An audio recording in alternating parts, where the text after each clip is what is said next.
మనకి ప్రియముగా ఉన్న వారితో ఫ్రెండ్షిప్ చేస్తూ ఉంటాము. మనకి ఎవరైనా మేలు చేశారనుకో వారికి తిరిగి మళ్ళీ మేలు చేస్తాము. ఎవరైనా మనల్ని డిన్నర్ కి పిలిచారనుకో మనము కూడా వాళ్ళని డిన్నర్ కి పిలుస్తాం.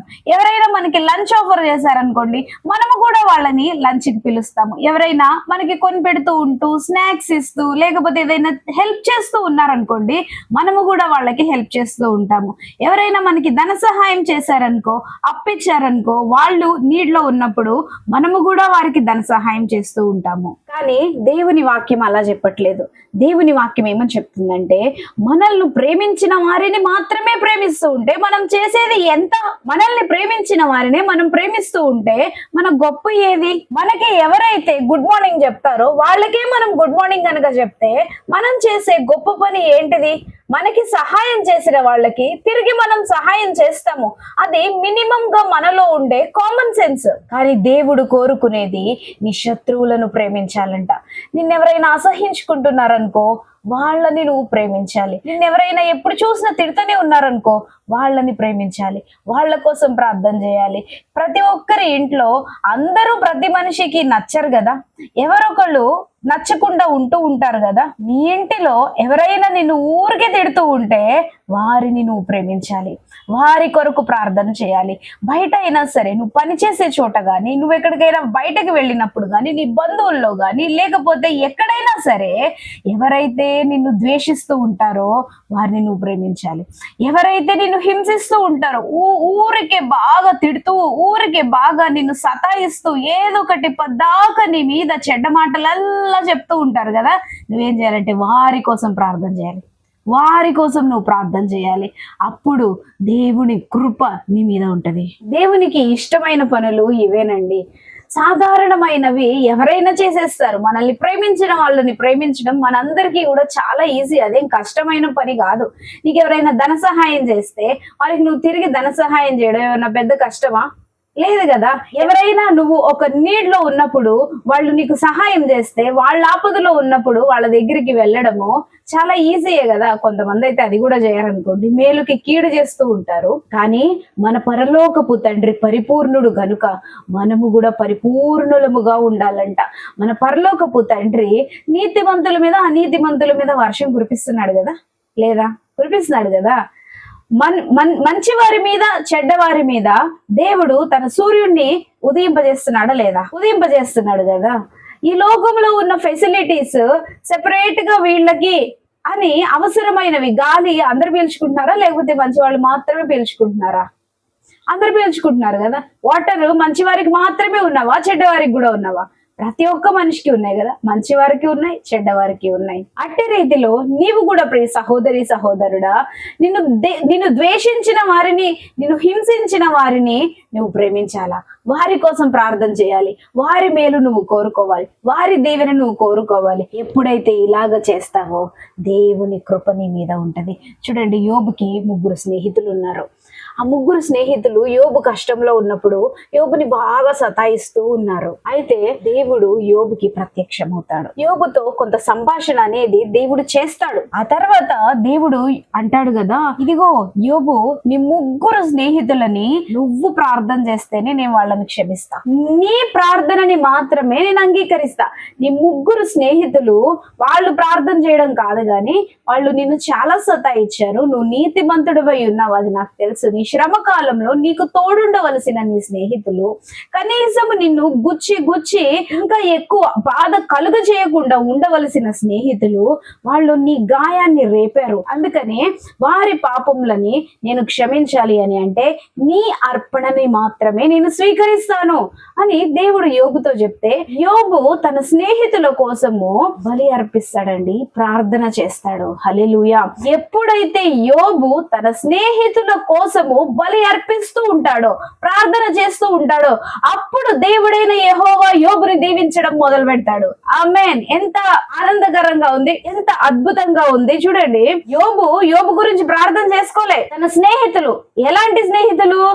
యోబు ఆపదలో ఉన్నప్పుడు తనని నిందించిన స్నేహితులు, యోబు శ్రమలో ఉన్నప్పుడు తనని మాటలతో గుచ్చిన గాయము రేపిన ఆ స్నేహితుల కోసము యోబు ఎప్పుడైతే ప్రార్థన చేస్తూ ఉన్నాడో దేవుడు దేవుడు యోబుని ఆశీర్వదించడం మొదలు పెట్టాడు. హల్లెలూయా. నీ ఆశీర్వాదము అనేకమైనవి ఎప్పుడు రిలీజ్ అవుతాయి అని అంటే నీవు నీ శత్రువుల కోసం ప్రార్థన చేసినప్పుడు. నువ్వు మేలు చేస్తావు కానీ వాళ్ళు నీ కీడు కోరుతారు. కీడు చేసిన వారి కోసం నువ్వు ప్రార్థన చేసినప్పుడు ప్రియ సహోదరి, దేవుడు నిన్ను దీవించబోతున్నాడు. ప్రియ సహోదరుడు, దేవుడు నీ జీవితంలో బలముగా కదలబోతున్నాడు.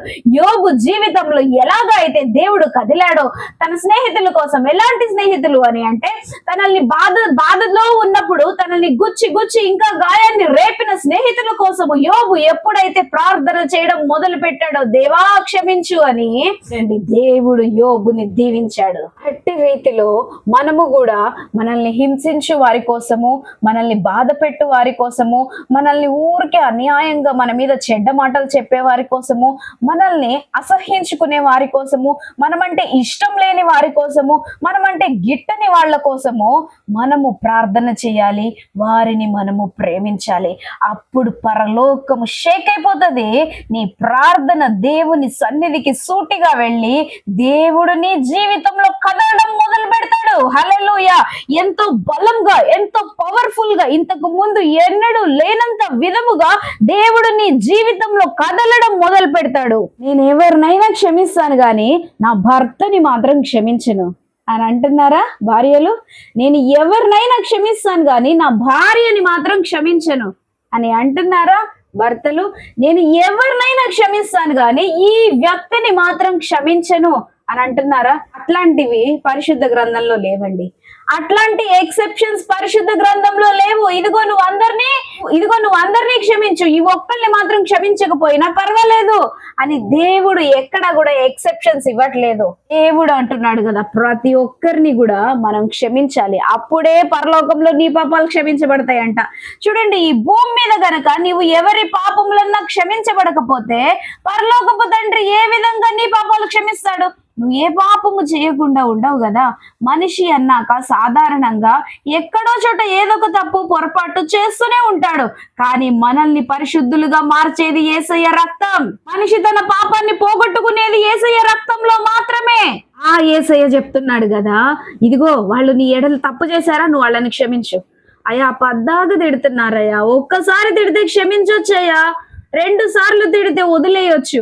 కానీ ఇంట్లో ఇదే ఒక పోరు లాగా అయిపోయింది. ప్రతి దినము, ప్రతి క్షణము ఇంటికి వస్తే చాలయ్యా మొదలు పెట్టేస్తాడు. ఇంటికి వస్తే చాలు మొదలు పెట్టేస్తది. ఆ వల్ల కాదు అని అనుకుంటున్నావా? దేవుడు నీతో చెప్తున్నాడు, ప్రియ సహోదరి, నీవు క్షమించు, దేవుడు నీ జీవితంలో కదలడం నువ్వు చూస్తావు. ఊహించని అద్భుతాలు దేవుడు నీ జీవితంలో చేస్తాడు. నెమ్మది, సమాధానం, పీస్ మొట్టమొదటిగా దేవుడు నీకు అనుగ్రహిస్తాడు. నీవు దేవుని సన్నిధిలో ఆయన చేసే గొప్ప కార్యాలని నిశ్చయముగా చూస్తావు. ఫస్ట్ దేవుడు చెప్పిన కమాండ్మెంట్ ని ఫాలో అవ్వు. దేవుడు ఏ ఆజ్ఞ ఇచ్చాడో ఆ ఆజ్ఞని నువ్వు పాటించు, ఆ ఆజ్ఞని నువ్వు చేయి, దేవుడిని సంతోషపెట్టు. అప్పుడు దేవుడు నీ జీవితంలో కదలడం నువ్వు చూస్తావు. కొంతమంది యవ్వనస్తులు చాలా ఈజీగా వారి అమ్మకి, నాన్నకి ఎదురు చెప్తూ ఉంటారు. ఊరికే వారిని బాధ పెడుతూ ఉంటారు. వాళ్ళు నోరు తెరిసి వాళ్ళ అమ్మ నాన్న ఏదైనా ఒక మాట చెప్పారనుకోండి, వీళ్ళకి కోపం వస్తుంది కదా, మామూలుగా కోపం రాదు. ఎంత కోపం అంటే అంత కోపం వచ్చేస్తుంది. అది మంచిది కాదమ్మా. నీకు నీ మేలు కోరేది, నీ శ్రేయస్సు కోరేది ఈ భూమిలో దేవుడు తర్వాత మీ అమ్మ నాన్న. రక్తబంధము, నిన్ను ఎంతో కష్టపడి కనిన మీ అమ్మ, ఎంతో కష్టపడి పెంచుతున్న అమ్మ నాన్న నిశ్చయముగా నిన్ను ప్రేమిస్తారు. కాబట్టి వారిని ఎప్పుడు కూడా నువ్వు దూషించొద్దు, వారిని ఎప్పటికీ కూడా నీవు తిరస్కరించొద్దు. వాళ్ళు ఒక మాట చెప్తే మీకు తెలియదక్క, బాగా విసిగిచ్చేస్తారు అని అంటే నీవు ప్రార్థన చేయి వారి కోసం. ప్రభా, నన్ను విసిగించకుండా నువ్వు సహాయము దయచేయ్యా, అయా నాకు విసుగు పెట్టకుండా నీవు సహాయము దయచే ప్రభా అని దేవుని ఆధారం చేసుకొని నీవు ఎప్పుడైతే ముందుకు వెళ్తావో దేవుడు నీ జీవితంలో బలముగా కదలడం నువ్వు చూస్తావు. ప్రియ సహోదరి, కొంతమంది తల్లిదండ్రులు ఏం చేస్తారంటే ఊరికినే కొడతా ఉంటారు. పెద్దవాళ్ళు అయినా సరే, యవనస్తులైనా సరే ఊరికే తిడుతూ కొడుతూ ఉంటారు. ఎందుకు అని అంటే ఇంట్లో మిగతా వాళ్ళ మీద ఉన్న కోపము పిల్లల మీద చూపిస్తూ ఉంటారు. ఇంట్లో మిగతా వాళ్ళ మీద ఉన్న కోపం తెచ్చేసి పసిపిల్లల మీద చూపిస్తూ ఉంటారు. వాళ్ళ మీద అరవడము, వాళ్ళని కొట్టడము ఎంత పాపము అని అంటే ఒక్కసారి గమనించుకోండి. దేవుడు గనక మిమ్మల్ని ఆ సిచ్యువేషన్ లో చూసాడు అనుకోండి, నువ్వు క్రైస్తవురాలువే, వారం వారం చర్చికి వెళ్తావు, నువ్వు చిన్నప్పటి నుండి క్రైస్తవురాలువే, లేకపోతే మారు మనసు పొందిన దానివి, కానీ ఎవరో మీద కోపం పెట్టుకొని నీ పిల్లల్ని నువ్వు కొట్టేస్తూ ఉన్నావు అందరి ముందు. ఏంటంటే నీ పిల్లలు వాళ్ళ దగ్గరికి వెళ్ళడం నీకు ఇష్టం లేదు, వాళ్ళు బంధువులే, నీ బంధువులే, కానీ ఆ బంధువులు అంటే నీకు ఇష్టం లేదు. ఎందుకనంటే నిన్ను గాయపరిచారు. మంచిదే, నిజమే, నిన్ను గాయపరిచారు. అయితే నువ్వేం చేయాలి? ఎవరైనా నిన్ను గాయపరిస్తే వారి గురించి నువ్వు ప్రార్థన చేయాలి, కానీ వారి మీద నువ్వు కోపం పెట్టేసుకొని పసిపిల్లల మీద కొట్టడం, పసిపిల్లల్ని వాళ్ళ దగ్గరికి వెళ్ళనివ్వకుండా చేయడము, ఇదంతా కరెక్ట్ కాదు కదా. అడుపు మండిపోతూ ఉంటది, నీకు తెలీదు వాళ్ళు నన్ను ఎంత బాధపరిచారో అని అనుకుంటూ ఉంటారు. దేవుడికి అన్ని తెలుసు, దేవుడు అన్ని చూస్తూనే ఉన్నాడు. నీ జీవితంలో ఒక శ్రమ నీకు అనుమతింపబడింది అని అంటే మౌనముగా దేవుని సన్నిధిలో ఆ శ్రమని అనుభవించు. ఆ శ్రమ కాలం ముగిసిన తర్వాత దేవుడు నిన్ను లేవనెత్తబోతున్నాడు. శ్రమలు అన్ని కాలాలు ఉండవండి, శ్రమలు అన్ని కాలాలు ఉండవు.